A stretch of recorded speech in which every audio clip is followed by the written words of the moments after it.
Wanda Maximoff and Vision, two superpowered beings living idealized suburban lives, begin to suspect that everything is not as it seems. Trapaholics mixtape. Dang son, why'd you make this?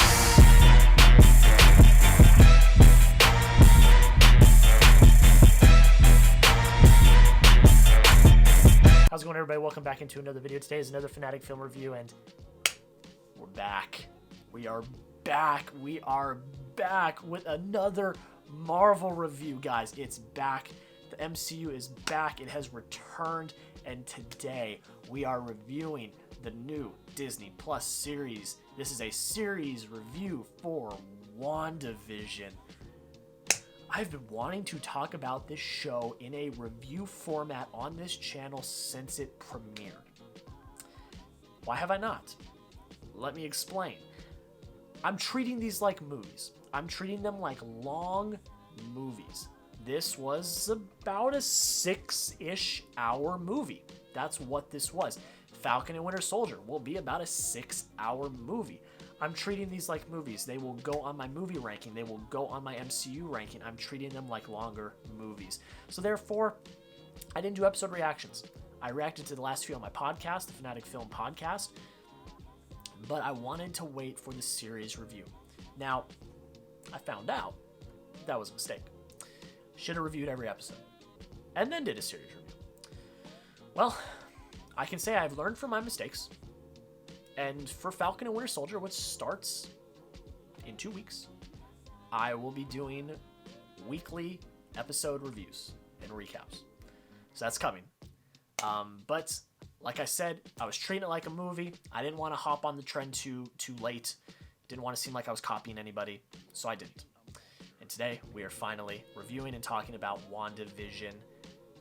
Season 1 and probably the only season, because episode 9 was titled the series finale. So I think that's probably it for WandaVision, which is okay because the story ended in a very satisfying way for me, at least. But we're going to get into it. And I'm not going to go episode for episode. I'm going to give examples from episodes of what I liked and what I didn't like. And then at the end, I will give you my rank. It's exactly like a movie review. I took every episode into account. I took my overall enjoyment, and I went through and thought about how I wanted to rate it. So that's how I'm doing it. If you guys think it's stupid, if you guys want to complain, you can go in the comments if you want, but it's just how I'm doing it. So I don't think it's that big of a deal. But I think without further ado, breaking in real quick, I know I forgot to mention it right at the beginning. Spoilers. We are talking spoilers in this review. I don't want to make anyone mad. I forgot to say it at the beginning, but here it is right now. Spoiler warning. So if you have not seen WandaVision, go click off, go watch it, and then come back. Thank you guys. Back to the review. Let's just hop into it. The first thing is the performances. Elizabeth Olsen and Paul Bettany. Elizabeth Olsen in particular, I legitimately believe should be in contention for an Emmy. I really believe that. She gives a heartbreaking, emotional performance as Wanda Maximoff. This film deals with themes of grief, acceptance, moving on, trying to live your ideal life while going through sadness and grief. And those themes are done so well, especially in episode 8. Episode 8 is the best example of that, when we are going through Wanda's life, seeing events that we had heard about but had never really actually seen, and seeing the sadness and grief that she's had pent up in her body ever since those events started. This film is fantastic in the way that it portrays grief. And that is something I really have to give props to the writing team and everyone involved. But it really comes down to Elizabeth Olsen and the absolute fantastic performance that she gave. It really does transcend a lot of things that I've seen. It is absolutely fantastic. But then Paul Bettany is fantastic as well. He's really, really good. And the entire supporting cast is great as well. Catherine Hahn. You got Teyonah Parris, I believe is how you say her name, as Monica Rambeau. She's absolutely fantastic. Randall Park and Kat Dennings. All great additions. Two characters that I did not like, Jimmy Woo and Darcy Lewis, were redeemed for me in this series. I love them both now. I think they're fantastic. And everyone involved gave really, really good performances. And for that, I just really really give mad props to everyone involved in the entire thing. It just is so good. And the next thing is just the character moments, the character development. This is a series to develop Wanda Maximoff. What the series is. Again, episode 8 is the biggest moment of that, where we're really taking her grief and confronting it head on. We're seeing what happened after the snap, after the events of Infinity War and Endgame. And we're seeing her try to overcome that grief. And those character moments, seeing Wanda snap out of her reality, seeing her struggle, seeing her conflict. You know, she kind of is an antagonist in this story. But we know deep down she just wants to do what's right. And that shows in the finale, that she just wants to do what's right. And we get to see Vision in a light that we've never seen him in before. Now, he's not the real Vision. We know that. But we get to see him in a light that we've never seen him before. And I really liked that. And hopefully, we get more of him in the future. So, that was kind of left up in the air at the end of the finale. Hopefully we get more Vision in the future. I think we will. I don't think he's going anywhere. Which a lot of people were thinking he was going to bite the dust, including myself. But I don't think he's going anywhere. And it's just, the writing on that level is just fantastic. You know, we see it in episode 6. I'm not a big fan of episode 6. But one thing we really see is her start to confront her grief a little bit. And that is just done very well in the writing, I gotta say. The third thing is the mythology. So, like, I knew Scarlet Witch. I knew that was her name. But I didn't know why. I didn't know what mythology was. And that was awesome. That was explained so well. I mean, you really got Catherine Hahn taking the bull by the horns there and really explaining to us what this is, what the Scarlet Witch is, the mythology behind magic and witches and what it is. And we get a great scene at the beginning of episode 8 about her backstory in Salem in the 1600s. And just seeing where Wanda goes and where she ends up at the end was such a great character just moment. When she becomes her full self in the finale, and she appears from the light in her suit, in her new suit, and she is full Scarlet Witch. It's just a moment to sit in awe. And I was blown away. Because in that moment I got it. I was like, this is her. This is her character. Because I didn't read the comics. So I didn't know. I didn't really know what she was about. I didn't really know what was going on. But just absolute stunning work. And the mythology is, like I said, I was locked in the entire time. I wanted to know everything about it. I wanted to know what it was. And when we learned, it was great. And we didn't even really learn about it until the end of episode 7, but really into episode 8. So that's pretty good. It's great emotion. Just fantastic emotion. We've kind of already covered that with the themes, with the performances, and with the themes of grief. There's fantastic emotion in this film. I teared up multiple times. I got emotional. It made me elicit certain things that I felt deep down. Everyone in their life has gone through grief.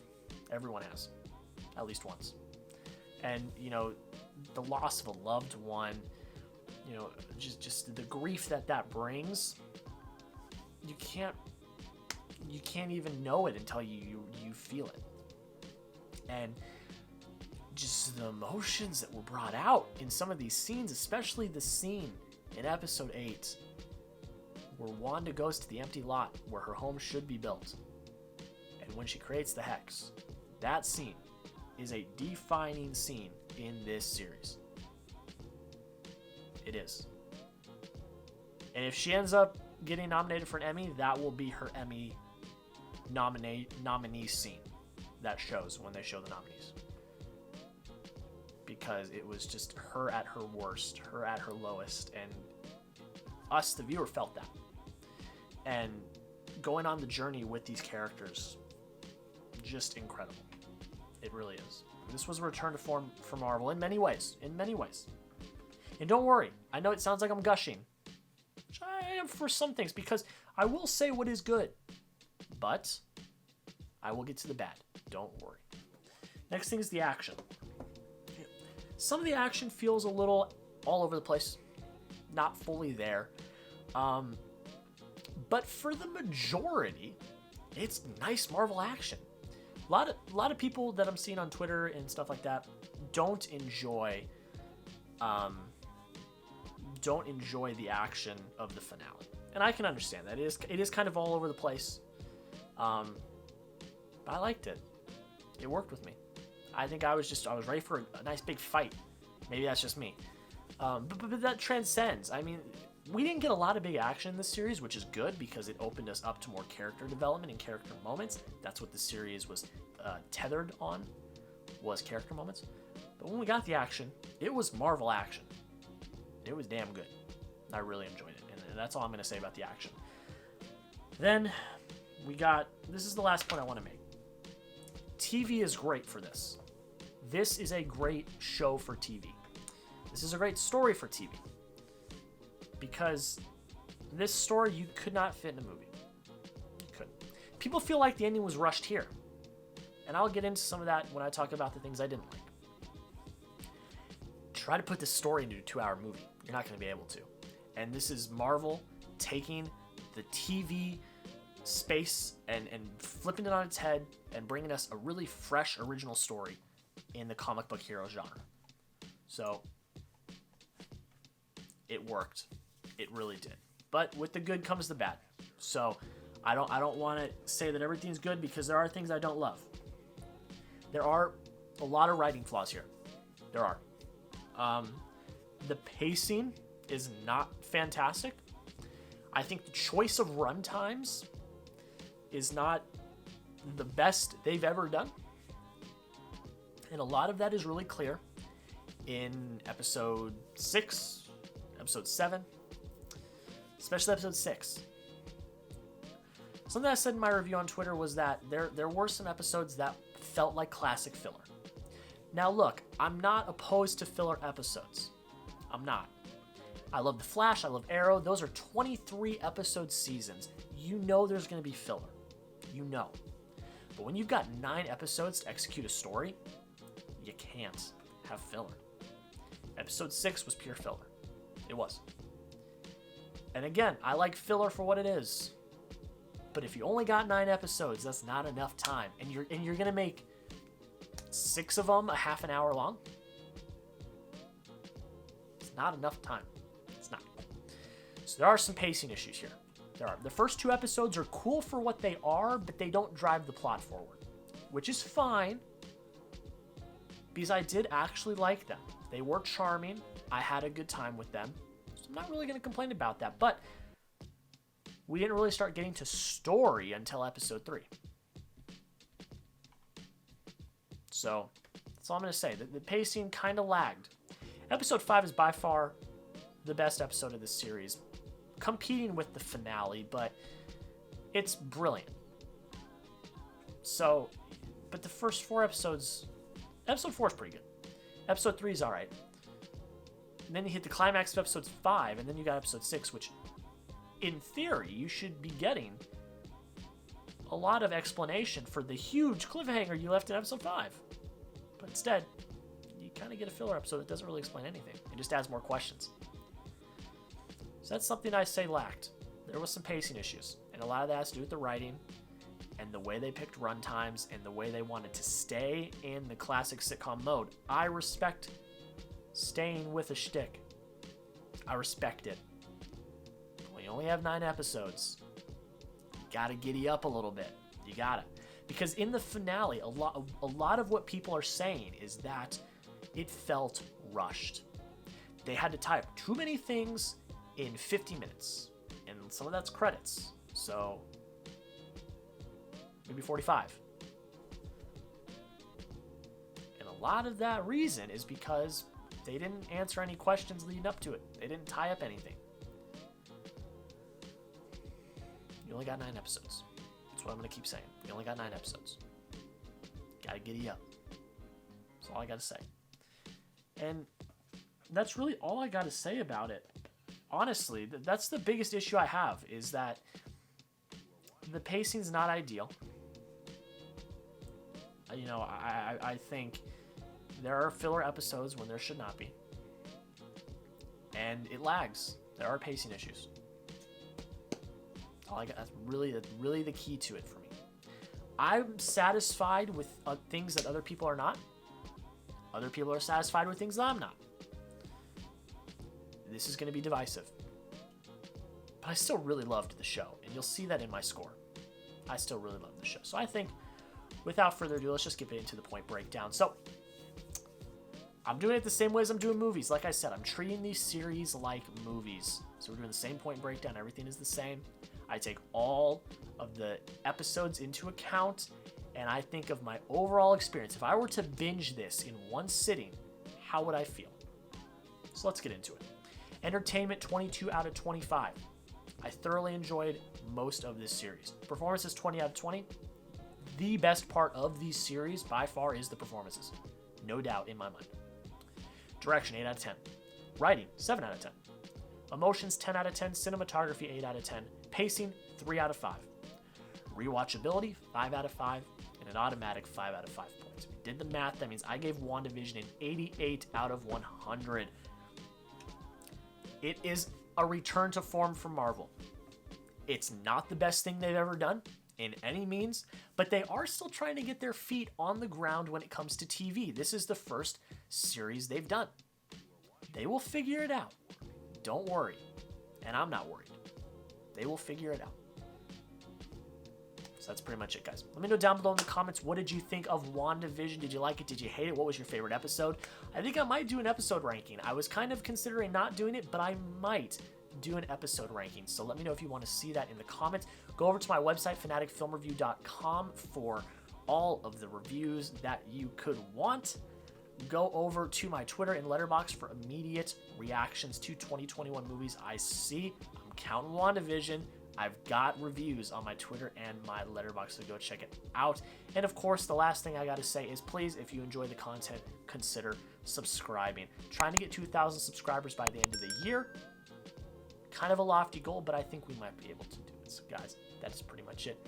Thank you so much for watching. I'm so excited that Marvel content is back, and we only have 2 short weeks until the Falcon and Winter Soldier. Guys, that's pretty much it. Have a great rest of your day, and we'll see you